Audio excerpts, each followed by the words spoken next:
Punjabi radio ਸੁਣ ਰਹੇ ਸਾਰੇ ਸਰੋਤਿਆਂ ਨੂੰ ਪਿਆਰ ਭਰੀ ਸਤਿ ਸ਼੍ਰੀ ਅਕਾਲ। ਪ੍ਰੋਗਰਾਮ ਅਪਡੇਟ ਕੈਲੀਫੋਰਨੀਆ ਲੈ ਕੇ ਹਾਜ਼ਰ ਹਾਂ। ਹਰਜੋਤ ਸਿੰਘ ਜੀ, ਸਵਾਗਤ ਹੈ। ਸਤਿ ਸ਼੍ਰੀ ਅਕਾਲ ਜੀ।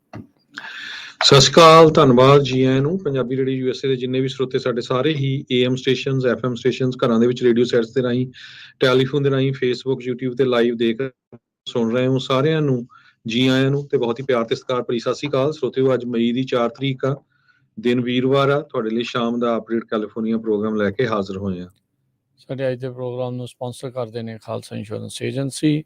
ਹਰ ਇੱਕ ਤਰੀਕੇ ਦੀ ਇੰਸ਼ੋਰੈਂਸ ਇਹਨਾਂ ਕੋਲ ਕਰਵਾ ਸਕਦੇ ਹੋ। Home, commercial, liquor store, gas station, worker comp, life insurance, health insurance, auto insurance ਦੇ ਲਈ ਇਹਨਾਂ ਦੇ ਨਾਲ ਸੰਪਰਕ ਕਰ ਸਕਦੇ ਹੋ। ਮੈਡੀਕੇਅਰ ਦੇ ਲਈ ਵੀ ਮਦਦ ਕਰਦੇ ਹਨ। ਮੈਡੀਕੇਅਰ ਦੇ ਲਈ ਵੱਖ-ਵੱਖ ਪਲਾਨਸ ਬਾਰੇ ਜਾਣਕਾਰੀ ਹਾਸਲ ਕਰਨੀ ਹੈ, ਪਲਾਨਸ ਦੇ ਵਿੱਚ ਚੇਂਜਸ ਕਰਵਾਉਣੇ ਆ। ਕਾਲ ਖਾਲਸਾ ਇੰਸ਼ੋਰੈਂਸ ਏਜੰਸੀ 4082722500। ਟੇਰਕੇਨ ਇਮੀਗ੍ਰੇਸ਼ਨ ਲਾ ਫਰਮ, US ਇਮੀਗ੍ਰੇਸ਼ਨ ਦਾ ਹੋਵੇ ਕਿਸੇ ਵੀ ਤਰੀਕੇ ਦਾ ਕੰਮ, ਕਾਲ ਅਟਰਨੀ ਜੇ ਟੇਰਕੇਨਾ 4159090503। ਅਮਰਜੀਤ ਸਿੰਘ ਫਰੈਜ਼ਨੋ, ਗੁਰਬਚਨ ਸਿੰਘ ਨਾਗਰਾ ਸੈਕਰਾਮੈਂਟੋ, ਪ੍ਰਿਤਪਾਲ ਸਿੰਘ ਸਿੱਧੂ ਫਰੈਜ਼ਨੋ, ਤਾਰਾ ਸਿੰਘ ਸਾਗਰ ਫਰੀਮੌਂਟ, ਮੱਖਣ ਸਿੰਘ ਮਾਨ ਜੈਨਸਨਵਿਲ ਵਿਸਕਾਨਸਨ। ਸਾਰਿਆਂ ਦਾ ਧੰਨਵਾਦ। ਤੁਸੀਂ ਵੀ ਇਸ ਪ੍ਰੋਗਰਾਮ ਨੂੰ ਸਪਾਂਸਰ ਕਰਨਾ ਚਾਹੁੰਦੇ ਹੋ, ਸੰਪਰਕ 408 722 7698। ਅੱਜ ਦੀਆਂ ਖਬਰਾਂ ਵੱਲ ਆਈਏ ਤੇ ਯੂਕਰੇਨ ਦੇ ਵਿੱਚ ਰਸ਼ੀਆ ਨੇ ਇੱਕ ਵਾਰੀ ਫੇਰ, ਹੁਣ ਜਿਸ ਟਾਈਮ ਤੁਹਾਡੇ ਨਾਲ ਖਬਰਾਂ ਸਾਂਝੀਆਂ ਕਰਦੇ ਆ, ਕਾਫੀ ਵੱਡਾ ਅਟੈਕ ਡਰੋਨਸ ਦੇ ਨਾਲ ਕੀਤਾ ਆ। ਯੂਕਰੇਨ ਦੀ ਕੈਪੀਟਲ ਕੀਵ ਦੇ ਉੱਤੇ ਮਿਜ਼ਾਈਲਸ ਸਿੱਟੀਆਂ ਉਹਨਾਂ ਨੇ। ਇਸ ਤੋਂ ਕੁਝ ਸਮਾਂ ਪਹਿਲਾਂ ਰਸ਼ੀਆ ਦੇ ਵਿੱਚ ਕ੍ਰੈਮਲਿਨ ਵਾਲੇ ਕੰਪਲੇਨ ਕਰ ਰਹੇ ਆ ਵੀ US ਵਾਲਿਆਂ ਨੇ ਡਰੋਨ ਯੂਜ਼ ਕੀਤਾ ਮਿਜ਼ਾਈਲ ਸਿੱਟਣ ਨੂੰ, ਤਾਂ ਕਿ ਜੋ ਵਲਾਡੀਮੀਰ ਪੁਟਿਨ ਆ ਰਸ਼ੀਆ ਦਾ ਪ੍ਰੈਜ਼ੀਡੈਂਟ, ਉਸ ਨੂੰ ਮਾਰਿਆ ਜਾ ਸਕੇ। ਇਸ ਦੇ ਵਿੱਚ US ਨੇ ਟੋਟਲੀ ਡਿਨਾਈ ਕੀਤਾ ਹੈ। ਵਾਸ਼ਿੰਗਟਨ ਤੇ ਕੀਵ ਜੋ ਯੂਕਰੇਨ ਦੀ ਰਾਜਧਾਨੀ ਆ, ਉਹਨਾਂ ਨੇ ਕਿਹਾ ਕੋਈ US ਦੀ ਇਹਦੇ ਵਿੱਚ ਇਨਵੋਲਵਮੈਂਟ ਨਹੀਂ ਹੈਗੀ। ਪੁਟਿਨ ਇੱਕ ਮੀਟਿੰਗ ਜੋ ਰਸ਼ੀਆ ਦੀ ਸਿਕਿਉਰਿਟੀ ਕੌਂਸਲ ਦੀ ਹੈਗੀ ਆ, ਉਹ ਸ਼ੁੱਕਰਵਾਰ ਨੂੰ ਹੈਡ ਕਰਨ ਜਾ ਰਹੇ ਹੈਗੇ ਆ। ਤੇ ਕ੍ਰੈਮਲਿਨ ਦੀ ਜੋ ਇਨਸੀਡੈਂਟ ਵਾਪਰੀ ਆ, ਉਹ ਕਹਿੰਦੇ ਵੀ ਉਹਦੇ ਏਜੰਡੇ ਦੇ ਉੱਤੇ ਹੋਊਗੀ। ਯੂਕਰੇਨ ਦੇ ਪ੍ਰੈਜ਼ੀਡੈਂਟ ਵਲਾਡੀਮੀਰ ਜ਼ੈਲੈਂਸਕੀ ਨੇ ਹੌਗ ਦੇ ਵਿੱਚ ਜੋ ਇੰਟਰਨੈਸ਼ਨਲ ਕੋਰਟ ਆਫ ਜਸਟਿਸ ਆ, ਉੱਥੇ ਗੱਲ ਕਰਦੇ ਹੋਏ ਕਿਹਾ ਵੀ ਪੁਟਿਨ ਨੂੰ ਜਸਟਿਸ ਦੇ ਅੱਗੇ ਲਿਆਉਣਾ ਚਾਹੀਦਾ ਵਾਰ ਕ੍ਰਾਈਮਸ ਦੇ ਲਈ, ਕਿਉਂਕਿ ਬਹੁਤ ਜ਼ਿਆਦਾ ਜਿਹੜੇ ਕ੍ਰਾਈਮਸ ਆ ਉਹ ਯੂਕਰੇਨ ਦੇ ਵਿੱਚ ਕੀਤੇ ਗਏ ਹੈਗੇ ਆ। US ਦੇ ਐਂਬੈਸਡਰ UN ਨੂੰ ਜੋ ਹੈਗੇ ਲਿੰਡਾ ਥੋਮਸ ਗ੍ਰੀਨਫੀਲਡ, ਉਹ ਬ੍ਰਾਜ਼ੀਲ ਨੂੰ ਵਿਜ਼ਿਟ ਕਰਨ ਜਾ ਰਹੇ ਆ, ਤੇ ਤਾਂ ਕਿ ਜੋ ਗਵਰਨਮੈਂਟ ਆ ਬ੍ਰਾਜ਼ੀਲ ਦੇ ਨਾਲ ਵਧੀਆ ਰਿਲੇਸ਼ਨ ਬਣਾ ਸਕੇ। ਜੋ ਯੂਕਰੇਨ ਦੇ ਵਿੱਚ ਜੰਗ ਚੱਲ ਰਹੀ ਆ, ਉਹਨਾਂ ਨੂੰ ਵੀ ਵਿੱਚ ਇਨਵੋਲਵ ਕਰਕੇ ਉੱਥੇ ਦੇ ਪ੍ਰੈਜ਼ੀਡੈਂਟ ਲੂਇਸ ਲੂਲਾ ਦਾ ਸਿਲਵਾ ਜੋ ਹੈਗੇ ਆ, ਉਹਨਾਂ ਨੂੰ ਇਨਵੋਲਵ ਕਰਕੇ ਉੱਥੇ ਜੋ ਟੈਨਸ਼ਨ ਆ ਉਸ ਨੂੰ ਘਟਾਈ ਜਾ ਸਕੇ। 50 ਦੇ ਕਰੀਬ ਰਸ਼ੀਅਨਸ ਅਟੈਕ ਯੂਕਰੇਨ ਦੇ ਅਗੇਂਸਟ ਹੁਣ ਕੁਝ ਘੰਟਿਆਂ ਦੇ ਵਿੱਚ ਹੋਏ ਹੈਗੇ। ਅਗਲੀ ਗੱਲ ਕਰਦੇ ਜਾਈਏ, ਖਬਰ ਜਿਹੜੀ ਇਹ ਆ ਰਹੀ ਆ ਡੇਵਿਸ ਤੋਂ। ਡੇਵਿਸ ਦੇ ਵਿੱਚ ਪੁਲਿਸ ਨੇ ਕਿਹਾ ਆ ਵੀ 21 ਸਾਲਾਂ ਦਾ ਜਿਹੜਾ ਮੁੰਡਾ ਆ, ਉਹਨਾਂ ਨੇ ਇੱਕ ਗ੍ਰਿਫਤਾਰ ਕੀਤਾ ਆ। ਪਬਲਿਕ ਦੇ ਕੋਲੋਂ, ਜਨਤਾ ਦੇ ਕੋਲੋਂ ਉਹਨਾਂ ਨੂੰ ਟਿਪਸ ਮਿਲੇ ਤੇ ਇਸ ਤੋਂ ਬਾਅਦ ਇਸ ਨੂੰ ਹਿਰਾਸਤ ਦੇ ਵਿੱਚ ਲੈ ਲਿਆ। 3 ਜਿਹੜੀਆਂ ਸਟੈਬਿੰਗਸ ਦੇ ਵਿੱਚ ਇਸ ਦਾ ਨਾਮ ਆ ਰਿਹਾ 21 ਸਾਲਾਂ ਦਾ ਕਾਰਲਸ ਡੋਮਿੰਗਸ। ਕਹਿੰਦੇ ਵੀ ਇਸ ਨੂੰ ਪਹਿਲਾਂ ਬੁੱਧਵਾਰ ਨੂੰ as a person of interest ਦੇ ਤੌਰ ਦੇ ਉੱਤੇ ਡਿਟੇਨ ਕੀਤਾ ਗਿਆ ਸੀ ਤੇ ਅੱਜ ਇਸ ਨੂੰ ਅਧਿਕਾਰਤ ਤੌਰ ਦੇ ਉੱਤੇ ਹਿਰਾਸਤ ਵਿੱਚ ਲੈ ਲਿਆ ਗਿਆ ਹੈ। ਯੋਲੋ ਕਾਊਂਟੀ ਦੀ ਜੇਲ੍ਹ ਦੇ ਵਿੱਚ ਇਸ ਨੂੰ ਰੱਖਿਆ ਗਿਆ। ਮਰਡਰ ਤੇ ਅਟੈਂਪਟਡ ਮਰਡਰ ਚਾਰਜਿਸ ਦੇ ਚਾਰਜਿਸ ਇਸ ਉੱਤੇ ਲੱਗੇ ਆ। ਡੋਮਿੰਗਸ UC ਡੇਵਿਸ ਦਾ ਸਟੂਡੈਂਟ ਸੀਗਾ ਪਿਛਲੇ ਹਫ਼ਤੇ ਤੱਕ, ਇਹ ਜਿਹੜਾ ਦੱਸਿਆ ਗਿਆ। ਸਾਈਕਾਮੋਰ ਪਾਰਕ ਤੇ ਉਸਦੇ ਇਰਦ ਗਿਰਦ, ਇਹ UC ਡੇਵਿਸ ਦੇ ਇਰਦ ਗਿਰਦ ਇਸ ਨੇ 3 ਥਾਵਾਂ ਦੇ ਉੱਤੇ ਸਟੈਬਿੰਗ ਦੇ ਹਮਲੇ ਕੀਤੇ। 2 ਜਿਹੜੇ ਜਾਨਲੇਵਾ ਸਾਬਿਤ ਹੋਏ। 2 ਜਣਿਆਂ ਦੀ ਆਲਰੇਡੀ ਮੌਤ ਜਿਹੜੀ ਉਹ ਹੋ ਚੁੱਕੀ ਆ। ਅੱਜ ਇਸ ਨੂੰ ਗ੍ਰਿਫਤਾਰ ਕੀਤਾ ਗਿਆ ਆ। ਪੁਲਿਸ ਇਸ ਨੂੰ ਹੁਣ ਸੀਰੀਅਲ ਕਿਲਰ ਦੇ ਤੌਰ ਦੇ ਉੱਤੇ ਦੇਖ ਰਹੀ ਹੈਗੀ ਆ। ਇਸਨੇ ਤੇਜ਼ਧਾਰੀ ਵੱਡੇ ਚਾਕੂ ਦੇ ਨਾਲ, ਜੋ ਕਿ ਉਹ ਆਪਣੇ ਇਹ ਬੈਕਪੈਕ ਦੇ ਵਿੱਚ ਰੱਖਦਾ ਸੀਗਾ, ਉਸ ਦੇ ਨਾਲ ਇਸਨੇ ਕਹਿੰਦੇ ਆ ਹਮਲੇ ਕੀਤੇ ਆ। ਫਾਈਨਲੀ ਇਸ ਨੂੰ ਕੱਲ ਜਿਹੜਾ ਆ ਉਹ ਗ੍ਰਿਫਤਾਰ ਕਰ ਲਿਆ ਗਿਆ ਸੀ। ਡੇਵਿਡ ਬਰੂਅਕਸ ਤੇ ਕਰੀਮ ਅਬੂ ਨਜਮ ਜਿਹੜਾ ਆ ਇਸ ਦੇ ਕਤਲ ਦੇ ਦੋਸ਼ ਇਸ ਉੱਤੇ ਲੱਗੇ ਆ ਤੇ ਇੱਕ ਬੀਬੀ ਨੂੰ ਇਹਨੇ ਹੋਰ ਚਾਕੂ ਮਾਰਿਆ ਸੀ ਜੋ ਇਸ ਟਾਈਮ ਜ਼ੇਰੇ ਇਲਾਜ ਹੈਗੀ ਆ। ਤੇ ਮੰਦਭਾਗੀ ਗੱਲ ਆ ਹਰਜੋਤ ਸਿੰਘ ਜੀ, ਇੱਕ ਵਿਦਿਆਰਥੀ 21 ਸਾਲਾਂ ਦਾ 21 ਸਾਲਾਂ ਦਾ UC ਡੇਵਿਸ ਦਾ ਸਟੂਡੈਂਟ ਉਹ ਸਟੈਬਿੰਗ ਦੇ ਉੱਤੇ ਇੱਦਾਂ ਸੀਰੀਅਲ ਕਿਲਿੰਗ ਵਾਲੇ ਪਾਸੇ ਨੂੰ ਤੁਰਿਆ ਹੋਵੇ ਤਾਂ ਇਹ ਬਹੁਤ ਇੱਕ ਖਤਰੇ ਵਾਲੀ ਗੱਲ ਵੀ ਜਿਹੜੀ ਉਹ ਲੱਗਦੀ ਆ। ਜੀ, ਅਗਲੀ ਗੱਲ ਵੱਲ ਚਲੀਏ। ਬੈਂਕਿੰਗ USA ਦੇ ਵਿੱਚ ਬੈਂਕਿੰਗ ਕ੍ਰਾਈਸਿਸ ਨੂੰ ਲੈ ਕੇ ਜਾਂ ਤਾਂ ਕਹਿੰਦੇ ਪਈ ਫੈਡਰਲ ਗਵਰਨਮੈਂਟ ਜਾਂ ਟ੍ਰੈਜਰੀ ਡਿਪਾਰਟਮੈਂਟ ਜਾਂ ਬੈਂਕਾਂ ਝੂਠ ਬੋਲ ਰਹੀਆਂ ਆ ਜਾਂ ਫਿਰ ਵਾਲ ਸਟਰੀਟ ਜਰਨਲ ਆ ਉਹ ਝੂਠ ਬੋਲ ਰਿਹਾ ਆ।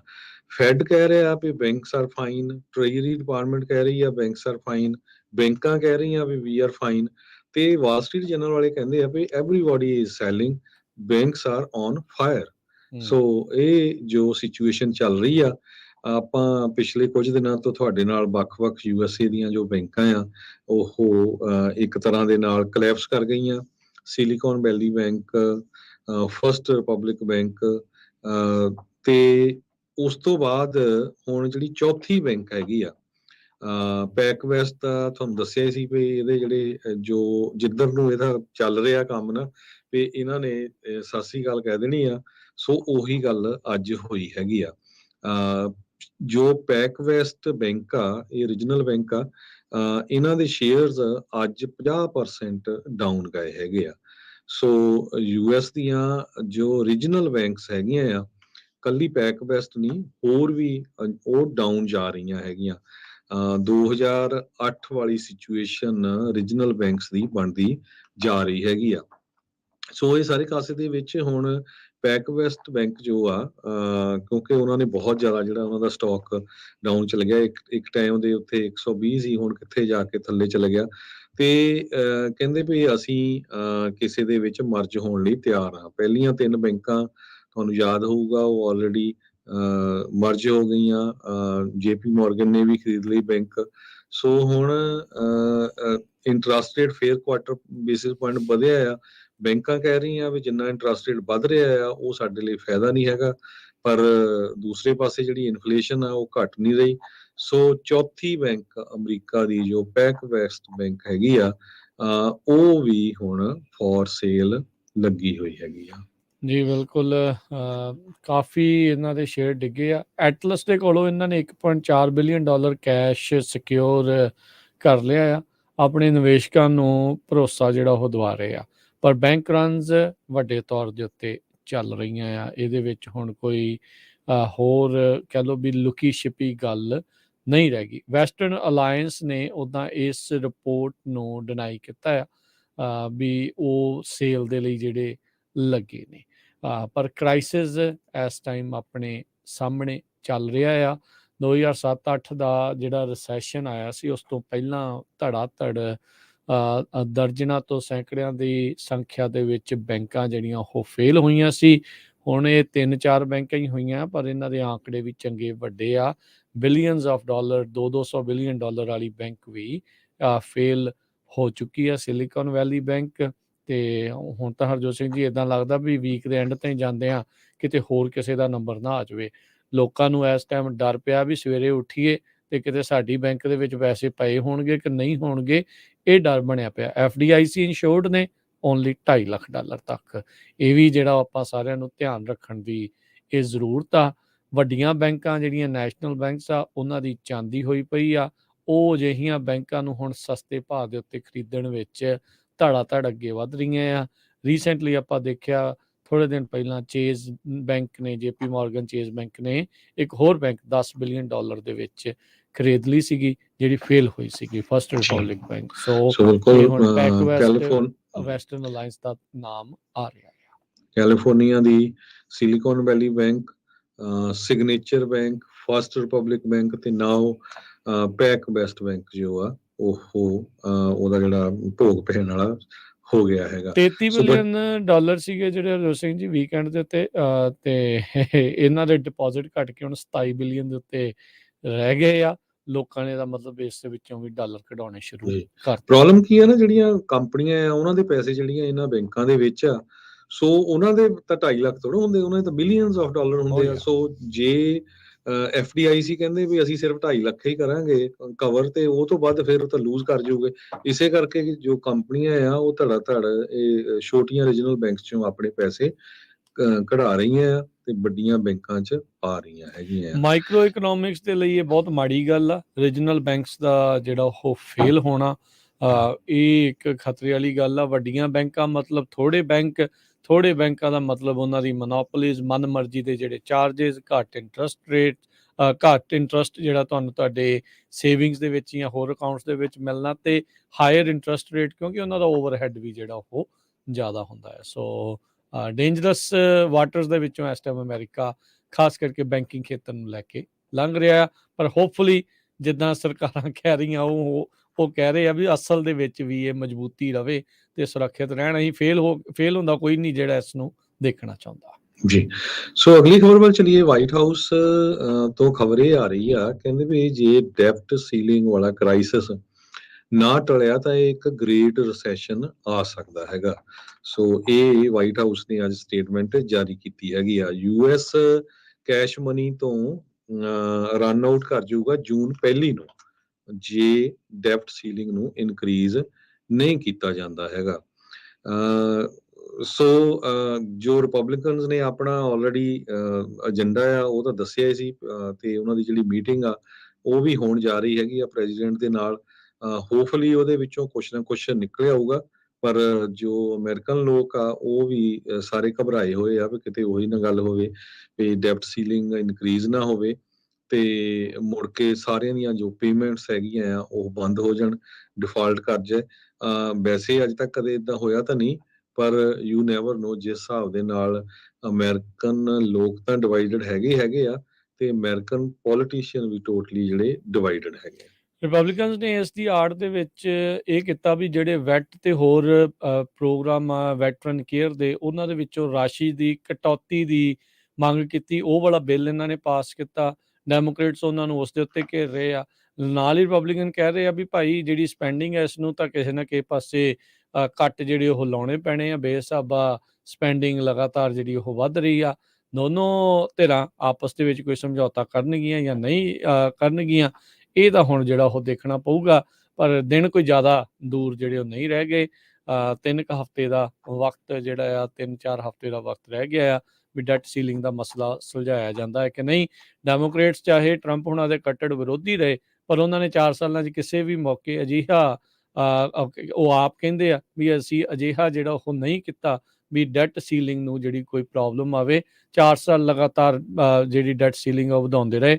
ਉਦੋਂ ਰਿਪਬਲਿਕਨ ਤੇ ਡੈਮੋਕ੍ਰੇਟ ਮਿਲ ਕੇ ਕਰਦੇ ਰਹੇ, ਪਰ ਹੁਣ ਜਿਹੜੇ ਰਿਪਬਲਿਕਨਸ ਆ ਉਹ ਕਹਿ ਰਹੇ ਆ ਵੀ ਨਹੀਂ, ਆਪਾਂ ਨੂੰ ਭਾਈ ਇਸ ਦੇ ਵਿੱਚ ਕੁਝ ਕਰਨਾ ਚਾਹੀਦਾ ਆ। ਇਹ ਅਕਸਰ ਦੇਖਿਆ ਗਿਆ ਆ ਵੀ ਰਿਪਬਲਿਕਨਸ ਹਮੇਸ਼ਾ ਹੀ ਜਦੋਂ ਡੈਮੋਕ੍ਰੇਟਸ ਦਾ ਵਾਰੀ ਆਉਂਦੀ ਉਦੋਂ ਇੱਦਾਂ ਕਰਦੇ ਜ਼ਰੂਰ ਹੁੰਦੇ ਆ, ਤੇ ਡੈਮੋਕ੍ਰੇਟ ਰਿਪਬਲਿਕਨਾਂ ਵੇਲੇ ਹੋਰ ਮੁੱਦਿਆਂ ਦੇ ਉੱਤੇ ਜਿਹੜੀ ਆ ਉਹ ਲੱਤ ਜ਼ਰੂਰ ਫਸਾ ਰੱਖਦੇ ਆ। ਅਗਲੀ ਜਿਹੜੀ ਗੱਲ ਕਰੀਏ, ਪ੍ਰਾਊਡ ਬॉयਜ਼ ਦੇ ਜਿਹੜੇ ਮੇਨ ਲੀਡਰ ਆ ਤੇ ਉਹਦੇ ਨਾਲ ਦੇ 3-4 ਜਿਹੜੇ ਹੋਰ ਸਾਥੀ ਆ, ਉਹਨਾਂ ਨੂੰ ਸੈਡੀਸ਼ੀਅਸ ਯਾਨੀ ਕਿ ਮੁਲਕ ਦੇ ਵਿਰੁੱਧ ਜਿਹੜੀ ਸੈਡੀਸ਼ਨ ਕਰਨ ਦਾ, ਦੇਸ਼ ਧਰੋਹ ਕਰਨ ਦੀ ਕੌਨਸਪੀਰੇਸੀ ਦੇ ਵਿੱਚ ਜਿਊਰੀ ਨੇ ਗਿਲਟੀ ਪਾਇਆ ਆ, ਦੋਸ਼ੀ ਜਿਹੜਾ ਉਹ ਕਰਾਰ ਦੇ ਦਿੱਤਾ ਆ। 6 ਜਨਵਰੀ ਨੂੰ ਜਿਹੜਾ ਹਮਲਾ ਹੋਇਆ ਸੀਗਾ 2021 ਦੇ ਵਿੱਚ, ਉਸ ਵਿੱਚ ਇਹਨਾਂ ਉੱਤੇ ਹੁਣ ਦੋਸ਼ ਆ ਵੀ ਮੁਲਕ ਦੇ ਵਿਰੁੱਧ ਇਹਨਾਂ ਨੇ ਕੌਨਸਪੀਰੇਸੀ ਕੀਤੀ ਆ ਤੇ ਨਾਲ ਹੀ ਕਾਂਗਰਸ ਦੀਆਂ ਪ੍ਰੋਸੀਡਿੰਗਸ ਨੂੰ ਰੋਕਣ ਦੀ ਜਿਹੜੀ ਕੋਸ਼ਿਸ਼ ਰਹੀ ਆ। ਐਨਰੀਕੇ ਟਾਰੀਓ ਕਾਫੀ ਮਸ਼ਹੂਰ ਨਾਮ, ਪ੍ਰਾਊਡ ਬॉयਜ਼ ਦਾ ਸਾਬਕਾ ਜਿਹੜਾ ਇਹ ਲੀਡਰ। ਇਸ ਦੇ ਨਾਲ ਈਥਨ ਨੌਰਡਿਨ, ਜੋਸਫ ਬਿਗਜ਼, ਜੈਕਰੀ ਰੇਲ, ਇਹਨਾਂ ਸਾਰਿਆਂ ਨੂੰ ਕੌਨਸਪੀਰੇਸੀ ਟੂ obstruct ਕਾਂਗਰਸ ਤੇ ਜਿਹੜੀ ਸੈਡੀਸ਼ੀਅਸ ਕੌਨਸਪੀਰੇਸੀ ਦੇ ਦੋਸ਼ਾਂ ਵਿੱਚ ਜਿਹੜਾ ਦੋਸ਼ੀ ਆ ਉਹ ਪਾਇਆ ਗਿਆ ਆ। ਜੂਰੀ ਨੇ 6ਵਾਂ ਬੰਦਾ ਜਿਹੜਾ ਡਿਫੈਂਡੈਂਟ ਸੀਗਾ, ਡੋਮਿਨਿਕ ਪਿਜ਼ੋਲਾ, ਉਸ ਨੂੰ ਐਕਵਿਟ ਕੀਤਾ ਸੈਡੀਸ਼ੀਅਸ ਕੌਨਸਪੀਰੇਸੀ ਨੂੰ ਤੋਂ, ਪਰ ਉਸ ਨੂੰ ਕਾਂਗਰਸ ਨੂੰ ਅਬਸਟਰਕਟ ਕਰਨ ਦੇ ਉੱਤੇ ਹੋਰ ਕਈ ਫੈਲਨੀ ਚਾਰजेस ਦੇ ਉੱਤੇ ਦੋਸ਼ੀ ਜਿਹੜਾ ਹੈ ਕਨਵਿਕਟ ਕਰ ਦਿੱਤਾ ਆ। ਇਹ ਕਨਵਿਕਸ਼ਨ ਤੋਂ ਬਾਅਦ ਦੇ ਵਿੱਚ ਹੁਣ ਇਹਨਾਂ ਨੂੰ ਜਿਹੜਾ ਫੈਸਲਾ ਇਹਨਾਂ ਦੇ ਉਲਟ ਸੁਣਾਇਆ ਜਾਣਾ ਵੀ ਕਿੰਨੀ ਜਿਹੜੀ ਸਜ਼ਾ ਆ ਉਹ ਹੋ ਸਕਦੀ ਆ। ਸੋ ਇਹ ਇੱਕ ਵੱਡੀ ਜਿਹੜੀ ਖਬਰ ਹੈ ਇਸ ਟਾਈਮ ਆ ਰਹੀ ਆ ਵੀ ਇਹਨਾਂ ਸਾਰਿਆਂ ਨੇ ਮਿਲ ਕੇ ਮੁਲਕ ਦੇ ਖਿਲਾਫ ਜਿਹੜਾ ਇੱਕ ਵਿਦਰੋਹ ਜਾਂ ਕੌਨਸਪੀਰੇਸੀ ਸੈਡੀਸ਼ਨ ਜਿਹੜੀ ਕਰਨ ਦੀ ਕੋਸ਼ਿਸ਼ ਕੀਤੀ ਆ। ਇਹ ਜਿਹੜੀ ਜਿਊਰੀ ਮੂਹਰੇ ਚੱਲ ਰਿਹਾ ਸੀਗਾ ਉਹਨਾਂ ਨੇ ਇਸ ਨੂੰ ਦੋਸ਼ੀ ਪਾਇਆ ਆ। ਜੀ। ਅਗਲੀ ਖਬਰ ਵੱਲ ਚਲੀਏ ਤੇ ਕੈਲੀਫੋਰਨੀਆ ਦੇ ਵਿੱਚ ਇੱਕ ਹੋਮਲੈਸ ਬੀਬੀ ਨੇ $5 ਮਿਲੀਅਨ ਦੀ ਲੋਟਰੀ ਜਿੱਤੀ ਹੈਗੀ ਆ।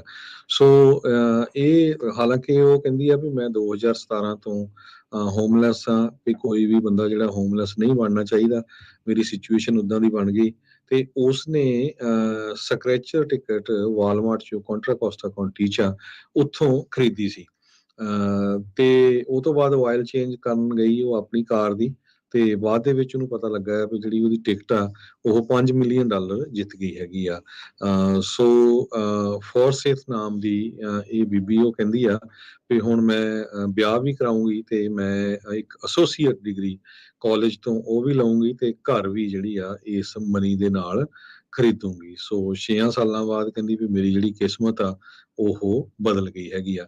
ਕੈਰੋਲਿਨ ਬੈਕਰ ਜੋ ਕੈਲੀਫੋਰਨੀਆ ਲੋਟਰੀ ਸਪੋਕਸ ਪਰਸਨ ਹੈਗੇ ਆ, ਉਹ ਕਹਿੰਦੇ ਵੀ ਸਾਡਾ ਜਿਹੜਾ ਲੋਟੋ ਦਾ ਕੈਲੀਫੋਰਨੀਆ ਦਾ ਮੇਨ ਮਿਸ਼ਨ ਤਾਂ ਇਹੀ ਆ ਵੀ ਐਡੀਸ਼ਨਲ ਫੰਡਿੰਗ ਪਬਲਿਕ ਐਜੂਕੇਸ਼ਨ ਦੇ ਲਈ ਇਨਕਰੀਜ਼ ਕਰਨੀ ਹੈਗੀ ਆ।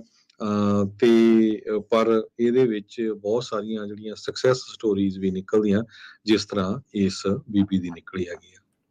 ਓਕਲੈਂਡ ਦੇ ਟੀਚਰ ਅੱਜ ਸਟ੍ਰਾਈਕ ਤੇ ਚਲੇ ਗਏ ਆ ਤੇ ਇਹਨਾਂ ਨੇ ਅੱਜ ਪਿਕਟ ਲਾਈਨ ਸਕੂਲਾਂ ਦੇ ਬਾਹਰ ਬਣਾਈਆਂ। ਉਹਨਾਂ ਨੇ ਰੈਲੀ ਵੀ ਕੀਤੀ। ਓਕਲੈਂਡ ਐਜੂਕੇਸ਼ਨ ਐਸੋਸੀਏਸ਼ਨ ਦੇ ਵੱਲੋਂ ਕੀਤੀ ਗਈ ਸੀਗੀ। Auckland unified school district teachers, students ਤੇ ਪੇਰੈਂਟਸ ਨੇ ਇਸ ਰੈਲੀ ਨੂੰ ਕਹਿੰਦੇ ਅਟੈਂਡ ਕੀਤਾ ਹੈਗਾ ਆ।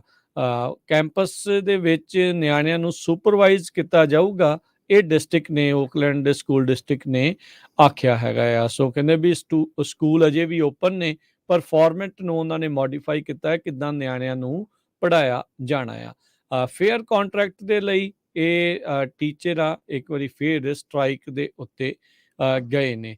3000 ਤੋਂ ਵੱਧ ਇਸ ਸ਼ਹਿਰ ਦੇ ਜਿਹੜੇ ਟੀਚਰ ਤੇ ਸਕੂਲ ਸਟਾਫ ਆ, ਉਹਨਾਂ ਨੇ ਇਸ ਜਿਹੜੇ ਸਟ੍ਰਾਈਕ ਆ ਉਸ ਨੂੰ ਅਪਰੂਵਲ ਦਿੱਤਾ ਸੀਗਾ। ਸੋ ਇਹ ਜਿਹੜੇ ਦੂਜੇ ਸੁਪਰੀਡੈਂਡੈਂਟ ਤੇ ਜਿਹੜੇ ਅਧਿਕਾਰੀ ਨੇ ਡਿਸਟ੍ਰਿਕਟ ਦੇ, ਉਹਨਾਂ ਵੱਲ ਉਂਗਲਾਂ ਕਰ ਰਹੇ ਆ ਵੀ ਇਹ ਜਾਣਬੁੱਝ ਕੇ ਸਾਡੇ ਨਾਲ ਫੇਅਰ ਕੰਟਰੈਕਟ ਨਹੀਂ ਕਰ ਰਹੇ, ਸਾਡੇ ਜਿਹੜੇ ਇਸ਼ੂਜ਼ ਆ ਇਹਨਾਂ ਨੂੰ ਐਡਰੈਸ ਨਹੀਂ ਕੀਤਾ ਗਿਆ ਹੈਗਾ। ਹੁਣ ਕੱਲ ਨੂੰ ਵੀ ਇਹ ਕਲਾਸਰੂਮ ਲੱਗਣਗੇ ਜਾਂ ਨਹੀਂ ਲੱਗਣਗੇ, ਇਹ ਦੇਖਣ ਵਾਲੀ ਗੱਲ ਹੋਊਗੀ।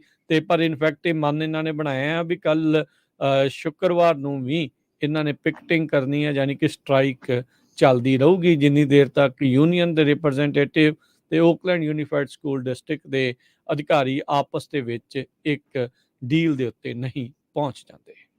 ਲੋਕਾਂ ਦੇ ਵਿੱਚ ਅੱਜ ਕੱਲ੍ਹ ਪੇਸ਼ੈਂਸ ਬਹੁਤ ਜ਼ਿਆਦਾ ਘਟ ਰਹੀ ਹੈਗੀ ਆ। ਅਪ੍ਰੈਲ 13 ਨੂੰ ਸੈਨੋਜ਼ੇ ਦੇ ਵਿੱਚ ਕੁੰਬੀ ਰੋਡ ਤੇ ਰਮਿੰਗਟਨ ਰੋਡ ਦੇ ਲਾਗੇ ਇੱਕ 71 ਸਾਲਾਂ ਦੇ ਬਜ਼ੁਰਗ ਨੇ ਰੋਡ ਰੇਜ ਦੇ ਸੰਬੰਧ ਦੇ ਵਿੱਚ ਇੱਕ ਦੂਸਰੇ ਬੰਦੇ ਦੇ ਉੱਤੇ ਜਿਹੜੀ ਗਨ ਆ ਉਹ ਤਾਣ ਲਈ ਸੀ। ਲੱਕਲੀ ਉਹ ਗਨ ਉਸਨੇ ਚਲਾਈ ਨਹੀਂ। ਉਸ ਤੋਂ ਬਾਅਦ ਪੁਲਿਸ ਆਈ ਤੇ ਪੁਲਿਸ ਵਾਲਿਆਂ ਨੇ ਬਾਅਦ ਦੇ ਵਿੱਚ ਉਸ ਨੂੰ ਛੱਡ ਤਾਂ ਦਿੱਤਾ, ਮਾਈਕਲ ਮਾਇਰ ਜੋ 71 ਸਾਲਾਂ ਦਾ ਸੈਨੋਜ਼ੇ ਦਾ, ਪਰ ਬਾਅਦ ਦੇ ਵਿੱਚ ਉਹਨਾਂ ਨੇ ਉਸਦੇ ਸਰਚ ਵਾਰੰਟ ਲੈ ਕੇ ਕੋਰਟ ਤੋਂ ਤੇ ਉਹਦੇ ਘਰ ਜਿਹੜੀ ਆ ਇਨਵੈਸਟੀਗੇਸ਼ਨ ਕਰਨ ਗਏ। ਸੈਨੋਜ਼ੇ ਦੀ ਪੁਲਿਸ ਡਿਪਾਰਟਮੈਂਟ ਦੀ ਫੀਲਡ ਟ੍ਰੇਨਿੰਗ ਪ੍ਰੋਗਰਾਮ ਹੋਰ ਰਿਕਰੂਟ ਆਫੀਸਰਸ ਜਦ ਉਹਦੇ ਘਰ ਗਏ ਤੇ ਦੇਖਿਆ ਵੀ ਉਹਦੇ ਘਰ ਤਾਂ ਜਿੱਦਾਂ ਇੱਕ ਮਿਲਟਰੀ ਜਿੰਨਾ ਹੀ ਸਮਾਨ ਰੱਖਿਆ ਹੋਇਆ ਸੀ। 21 ਸੈਮੀ ਆਟੋਮੈਟਿਕ ਤੇ ਬੋਲਟ ਐਕਸ਼ਨ ਰਾਈਫਲਸ, 16 ਹੈਂਡਗਨਸ, ਜਿਨ੍ਹਾਂ ਦੇ ਵਿੱਚੋਂ 3 ਪ੍ਰਾਈਵੇਟਲੀ ਮੇਡ ਸੀ ਗੋਸਟ ਗਨਸ, ਜਿਹੜੀਆਂ ਕਿ ਕੈਲੀਫੋਰਨੀਆ 'ਚ ਇਲੀਗਲ ਆ, 2 ਸ਼ਾਟਗਨਸ, ਇੱਕ ਫੁੱਲੀ ਆਟੋਮੈਟਿਕ ਸਬ ਮਸ਼ੀਨ ਗਨ ਤੇ 10,000 ਰਾਉਂਡਸ ਆਫ ਐਮੂਨੀਸ਼ਨ ਸੀ। ਇੰਨਾ ਜ਼ਿਆਦਾ ਜਿਹੜਾ ਸਮਾਨ ਆ ਉਹ ਇੱਕ ਬੰਦੇ ਨੇ ਆਪਣੇ ਘਰ ਦੇ ਵਿੱਚ ਹੀ ਰੱਖਿਆ ਹੋਇਆ ਸੀ। ਹੁਣ ਉਸ ਨੂੰ ਸੈਂਟਾ ਕਲਾਰਾ ਕਾਉਂਟੀ ਦੀ ਮੇਨ ਜੇਲ੍ਹ ਦੇ ਵਿੱਚ ਰੱਖਿਆ ਗਿਆ ਆ। ਸੈਨੋਜ਼ੇ ਦੇ ਪੁਲਿਸ ਚੀਫ ਐਂਥਨੀ ਮਾਟਾ ਉਹਨਾਂ ਨੇ ਇਹ ਕਿਹਾ ਆ ਵੀ ਸਾਡਾ ਜਿਹੜਾ ਇਹ ਰਿਕਰੂਟ ਆਫੀਸਰਸ ਵਾਲਾ ਪ੍ਰੋਗਰਾਮ ਆ, ਇਹ ਇਨੀਸ਼ੀਏਟਿਵ ਆ ਵੀ ਕਿਸ ਤਰ੍ਹਾਂ ਜਿਹੜਾ ਸਰਚ ਕਰਕੇ ਲੋਕਾਂ ਦੇ ਘਰਾਂ ਦੇ ਵਿੱਚੋਂ ਇਲੀਗਲ ਗਨਸ ਨੂੰ ਕੱਢਣਾ, ਉਹ ਸਕਸੈਸਫੁਲ ਹੁੰਦਾ ਜਾ ਰਿਹਾ ਆ। ਪਰ ਲੱਕਲੀ ਇਸ ਬੰਦੇ ਨੂੰ ਅਰੈਸਟ ਹੋਣ ਦੇ ਨਾਲ ਫਿਊਚਰ ਦੇ ਵਿੱਚ ਕਿਸੇ ਤਰ੍ਹਾਂ ਦੀ ਜਿਹੜੀ ਆ ਬੁਰੀ ਘਟਨਾ ਵਾਪਰ ਤੋਂ ਬਚਾ ਲਿਆ ਗਿਆ ਆ। ਤੁਸੀਂ ਦੇਖੋ ਵੀ 71 ਸਾਲਾਂ ਦਾ ਬਜ਼ੁਰਗ ਇੰਨਾ ਗੁੱਸੇਖੋਰ ਤੇ ਇੰਨੀਆਂ ਜ਼ਿਆਦਾ ਉਹਦੇ ਕੋਲ ਗਨਸ। ਸੋ ਇਹ ਤਾਂ ਬਹੁਤ ਬਾਹਲੀ ਬੁਰੀ ਗੱਲ ਹੈ। ਅਗਲੀ ਗੱਲ ਕਰਦੇ ਜਾਈਏ, LA ਦੇ 에ਅਰਪੋਰਟ ਦੇ ਵਿੱਚ ਕਈ ਥਾਵਾਂ ਤੇ ਇਵੈਕੂਏਸ਼ਨ ਕਰਨੀ ਪੈ ਗਈ ਜਦ ਇੱਕ ਪੈਸੰਜਰ ਜਿਹੜਾ ਕਿ ਵੇਗਸ ਤੋਂ ਜਹਾਜ਼ ਤੇ ਚੜ੍ਹਿਆ ਸੀਗਾ ਜੈਟ ਬਲੂ ਦੀ ਫਲਾਈਟ ਤੇ, ਉਹਨੇ ਉਤਰਦਿਆਂ ਕਿਹਾ ਵੀ ਮੇਰੇ ਸਮਾਨ ਦੇ ਵਿੱਚ ਭਾਈ ਬੰਬ ਹੈਗਾ ਆ। ਤਕਰੀਬਨ ਦੁਪਹਿਰ 2 ਵਜੇ ਅਥਾਰਟੀਜ਼ ਨੇ ਇਹ ਨਾਰਾਜ਼ ਸੀਗਾ, ਪਤਾ ਨਹੀਂ ਡਿਸਗਰੰਟਡ ਸੀਗਾ, ਇਹਨੂੰ ਗੁੱਸਾ ਸੀ ਕਿਸੇ ਚੀਜ਼ ਦੇ ਉੱਤੇ ਇਸ ਪੈਸੰਜਰ ਨੂੰ, ਕਹਿੰਦੇ ਵੀ ਉਹ ਮਿਸ ਕਰ ਗਿਆ ਸੀ ਆਪਣੀ ਫਲਾਈਟ ਇਨਫੈਕਟ, ਜਿਹਦੇ ਕਰਕੇ ਇਹਨੇ ਬਾਅਦ 'ਚ ਇਹ ਕਹਿਣਾ ਸ਼ੁਰੂ ਕਰ ਦਿੱਤਾ ਵੀ ਭਾਈ ਮੇਰੇ ਸਮਾਨ ਦੇ ਵਿੱਚ ਬੰਬ ਆ। ਲਾਸ ਐਂਜਲਸ 에ਅਰਪੋਰਟ ਦੇ ਉੱਤੇ ਜਦ ਹੀ ਇਹ ਜੈਟ ਬਲੂ ਪਲੇਨ ਲੈਂਡ ਕੀਤਾ, ਇਹਨੂੰ ਇੱਕ ਖਾਲੀ ਜੀ ਆਈਸੋਲੇਟਿਡ ਥਾਂ ਦੇ ਉੱਤੇ ਲੈ ਕੇ ਗਏ। ਪੈਸੰਜਰਸ ਤੇ ਜਿਹੜੇ ਕਰੂ ਮੈਂਬਰ ਸੀਗੇ ਇਸ ਪਲੇਨ ਦੇ ਵਿੱਚ, ਉਹਨਾਂ ਨੂੰ ਇਵੈਕੂਏਟ ਕਰਕੇ ਟਰਮੀਨਲ ਦੇ ਵਿੱਚ ਝੱਟ ਦੇਣੀ ਸ਼ਟਲ ਬੱਸਾਂ ਦੇ ਉੱਤੇ ਲਿਆਂਦਾ ਗਿਆ। ਪੁਲਿਸ ਨੇ ਫਿਰ ਇਸ 에ਅਰਕ੍ਰਾਫਟ ਨੂੰ ਜਿਹੜਾ ਆ ਇੰਸਪੈਕਟ ਕੀਤਾ। ਸਸਪੀਸ਼ੀਅਸ ਪੈਕੇਜ ਦੀ ਉਸ ਬੰਦੇ ਨੇ ਗੱਲ ਆਖੀ ਸੀ। ਆਪਣੀ ਇਨਵੈਸਟੀਗੇਸ਼ਨ ਜਿਹੜੀ ਉਹ ਕੀਤੀ ਉਹਨਾਂ ਨੇ, ਤਾਂ ਲਗੇਜ ਦੇ ਵਿੱਚ ਕਿਸੇ ਵੀ ਤਰੀਕੇ ਦਾ ਕੋਈ ਥ੍ਰੈਟ ਇਹਨਾਂ ਨੇ ਨਹੀਂ ਜਿਹੜਾ ਉਹ ਲੱਭਾ। ਪਰ ਹੁਣ ਬੰਦਾ ਕਹਿੰਦੇ ਆ ਵੀ ਉਸ ਨੂੰ ਗ੍ਰਿਫਤਾਰ ਜਿਹੜਾ ਉਹ ਕਰਕੇ ਇਸ ਦੀ ਜਾਂਚ ਜਿਹੜੀ ਕੀਤੀ ਜਾਊਗੀ ਵੀ ਭਾਈ ਤੈਨੂੰ ਕਾਹਦਾ ਗੁੱਸਾ ਸੀਗਾ ਇਸ ਚੀਜ਼ ਦੇ ਉੱਤੇ ਵੀ ਤੂੰ ਲੋਕਾਂ ਦਾ ਵੀ ਸਾਰਾ ਦਿਨ ਇੱਕ ਹਿਸਾਬ ਦੇ ਨਾਲ ਖਰਾਬ ਕਰ ਦਿੱਤਾ। ਤੇ ਸਟਾਕ ਮਾਰਕੀਟ ਦੀ ਗੱਲ ਕਰਦੇ ਜਾਈਏ। ਜੀ ਬਿਲਕੁਲ ਜੀ, ਸਟਾਕ ਮਾਰਕੀਟ ਅੱਜ 287 ਪੁਆਇੰਟ ਘਟ ਕੇ 33,128 ਤੇ ਬੰਦ ਹੋਈ। S&P 30 ਪੁਆਇੰਟ ਘਟ ਕੇ 4,061 ਤੇ, ਨੈਸਡੈਕ 59 ਪੁਆਇੰਟ ਘਟ ਕੇ 11,966 ਤੇ। ਸੋਨੇ ਦਾ ਭਾਅ $2,057 ਪ੍ਰਤੀ ਆਉਂਸ, ਕੱਚੇ ਤੇਲ ਦੀ ਕੀਮਤ $68 ਪ੍ਰਤੀ barrel, 10 year yield 3.38%, crypto currency 'ਚ ਬਿਟਕੋਇਨ 28,966, ਇਥੀਰੀਅਮ $1881 ਦੇ ਬਰਾਬਰ ਚੱਲ ਰਿਹਾ। $1 ਦੇ ਬਰਾਬਰ ਇੰਡੀਆ ਦੇ 81 ਰੁਪਏ ਤੇ 72 ਪੈਸੇ ਰਹੇ ਆ। $1 ਦੇ ਬਰਾਬਰ ਕੈਨੇਡਾ ਦੇ $1 ਤੇ 35 ਸੈਂਟ। ਪ੍ਰੋਗਰਾਮ ਦੀ ਇੱਥੇ ਸਮਾਪਤੀ ਹੈ। ਸਾਡੇ ਵੱਲੋਂ ਤੁਹਾਨੂੰ ਸਭ ਨੂੰ ਪਿਆਰ ਭਰੀ ਸਤਿ ਸਤਿ ਸ੍ਰੀ ਅਕਾਲ।